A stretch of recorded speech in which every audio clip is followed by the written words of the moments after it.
International trade is grinding to a halt. Let's have a look. Hello everyone, Florian Heise here and welcome to another episode of HeiseSays. I have my stein of coffee and I thought we'd have a look at this article that was sent to me by a viewer from Bloomberg. Now it's to do with international trade, and what's interesting is just ships are skipping China. So before we go through this article, I thought we would have a look at this interactive map. Now this was created by Kiln, and it's a visualization of all of the container ships in the world. And this is, simulating them real time, moving around the world, as you can see. So you can see here. I mean, look at Japan, guys. We'll zoom in. Just look at Japan. How many ships here? Look at China. How many going? This is in January. So if we zoom out, we can see a few things. Oh, I'm going a bit far out now. The world's doubling up. We can see a few things. We can show the major ports. So if we zoom in to, let's have a look at Australia. There you go. Fremantle, Melbourne, Sydney, Newcastle, Brisbane. And we've got other ports up here that aren't major. But look at where the ships are coming. Now we can also see some of the other ones over here. Have a look. Hong Kong is a major port. Shanghai. Look at all the ones in China. The closer we go in, you go Hong Kong, Macau. There you go. So we'll zoom a bit further out. What we can also show, turn off the ports, we can show the routes. Have a look at this. Look at all the shipping routes around the world, guys. Isn't that crazy? Look at how much is going here. Just think about this. Ships are now avoiding China. So we can do color. Now, we've got different colors for the different ships. Now we zoom in. The blue ones, where is it? Here we go. The yellow ones are container ships. The blue are dry bulk. The red are tanker. The green are gas bulk. And the purple are vehicles. So let's just have a look. Let's just look at gas bulk. And we'll zoom out. And we'll see. Look at that. All from the Middle East. Got a tiny number coming from Australia. Let's see. Can we shoot the routes just for that? No, it's not letting me filter the routes by ships. So what else? Let's have a look at our tankers. Again, look here. We'll look at containers and dry bulk. Look at all the dry bulk coming from China, guys. Flowing right back to everywhere in the world. Look at tankers, gas, and vehicles. We'll turn it all on. So you can see just how much shipping is in the world. And this counts up all through the year, and we'll just jump ahead. It's to deal with how much carbon dioxide per ton is shipped. You can see here, look at all the different ones. Containers, dry, liquid, gas, and vehicles. Shipping those around. How's that going to be affected just by the decrease in vehicle sales around the world as well? But, China is a major shipping area. And we'll just bring those ports up and we'll bring those routes up. So you can see here, guys. Now, this data is from 2012. So understandably, Chinese economy has grown since then. Their relationship on a global scale has grown since then. So the fact that this article tells us that shipping is avoiding China, that's going to have a pretty big impact. So let's go through this now. Hundreds of thousands of shipping containers out of action. Energy and commodity giants and retailers have been impacted. Terms of Trade is a daily newsletter that untangles a world threatened by trade wars. I haven't signed up for it, but I think we've got a coronavirus. Is that worse than a trade war, guys? Or it's just going to exacerbate it? Or is it just demonstrating? Is it demonstrating how dependent we are on China? I mean, look at what we've all got here. We've got dry bulk coming from China, lots of it. Tankers. Bit of container stuff. Look at all the container stuff just going around everywhere here. Yeah, look what we're all sending. February 2020 will come to be remembered as a period of historic disruption to physical supply chains around the world as the coronavirus wrecks trade. Dozens of exports sailing to ship China-made goods to consumers from the US to Europe, think handbags, flat-screen televisions, plastic toys, have been canned since the coronavirus crisis escalated last month.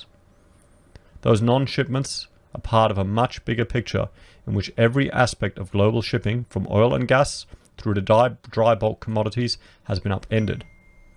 So here we go, riding the wave. How China's coronavirus in seaborne trade has grown, or China's role in seaborne trade has grown. And this is from 2003 to 2019.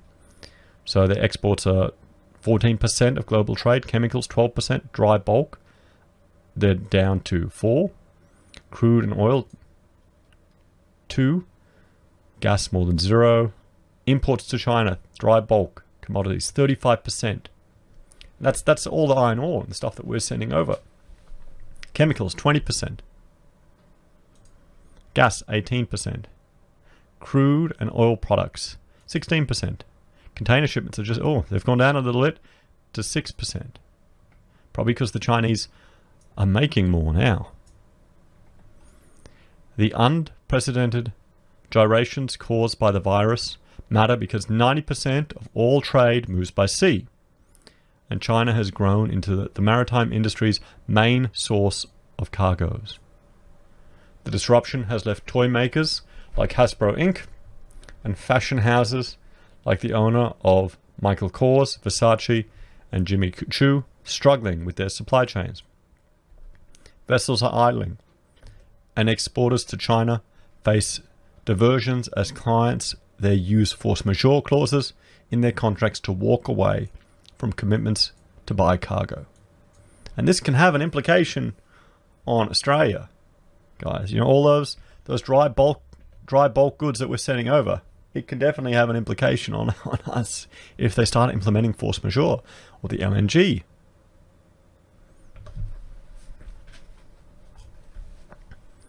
All the signs that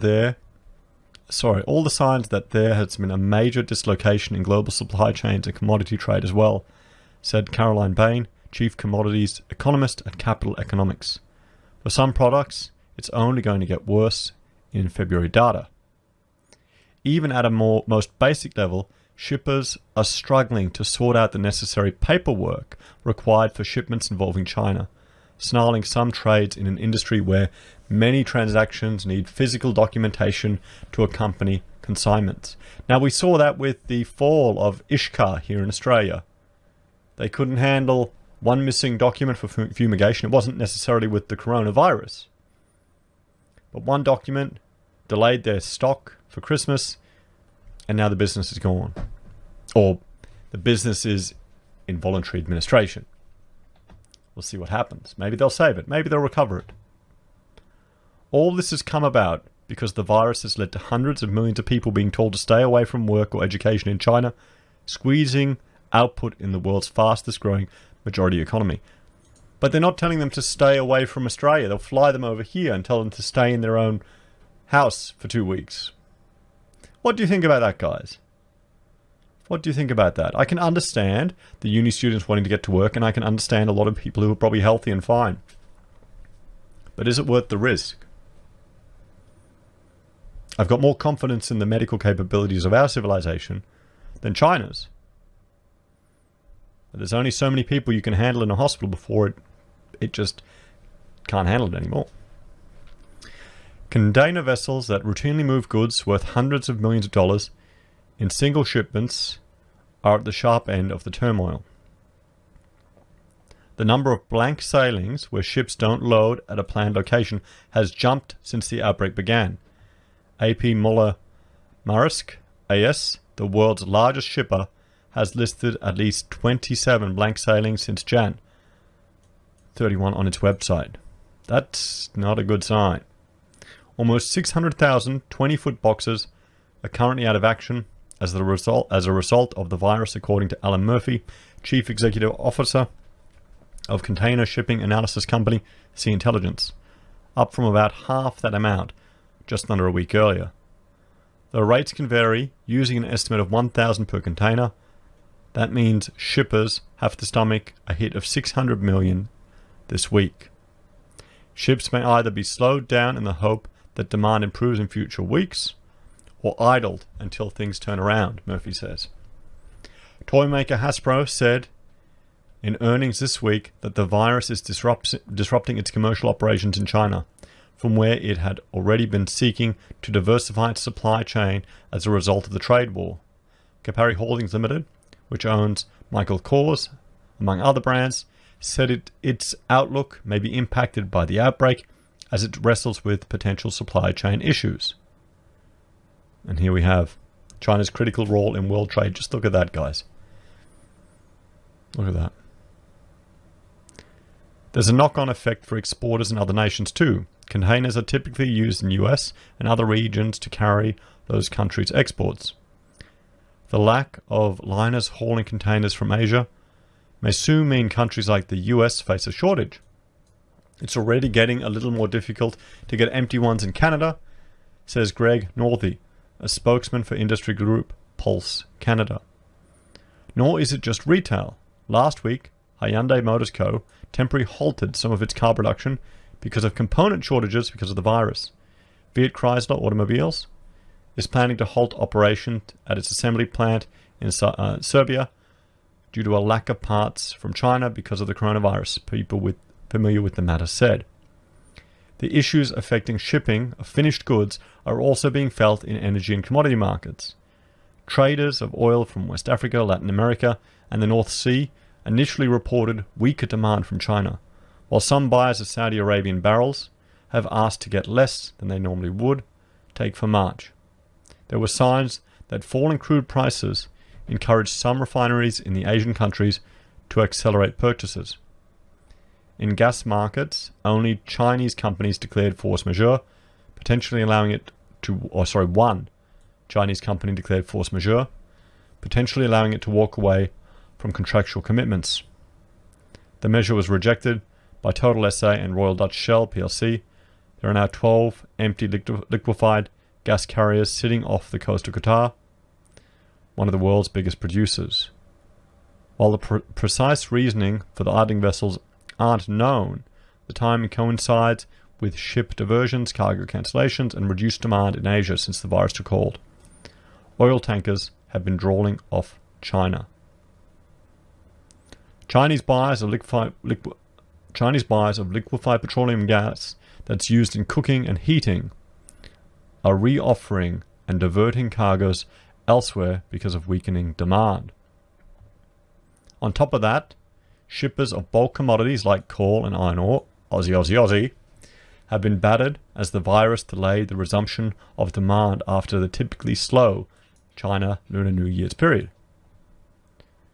Day rates for giant freighters to move the two cargoes are earning less than $2,500 a day, a fraction of what they need even to pay their crew. You obviously have lost demand and it's difficult to recapture, said Freud Morkadal, Managing Director of Equity Research at Clarkson Plough Securities, AS, an investment bank unit of the world's biggest shipbroker. You can't discharge your ship, you can't load as fast as you want, so it's impacting the global supply chain. So there you have it, guys. There you have it.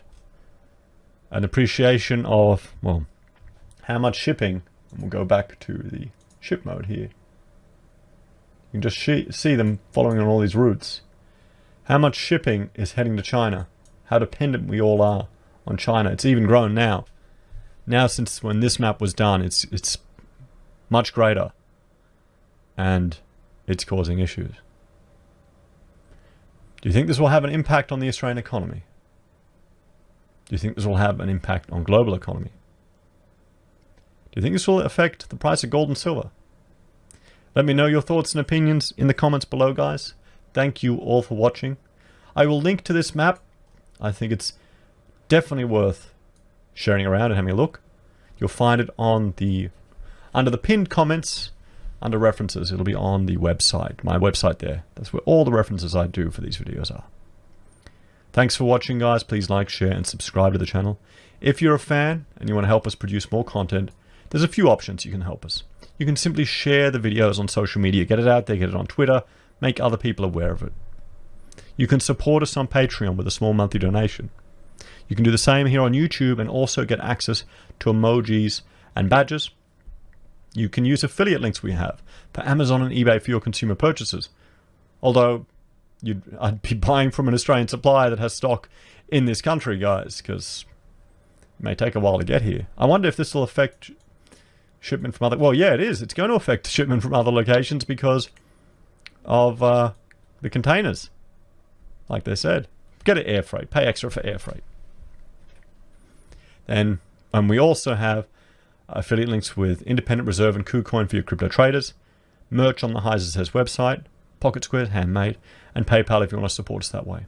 Thank you, everyone. Have a great day, and I will talk to you later. Bye for now.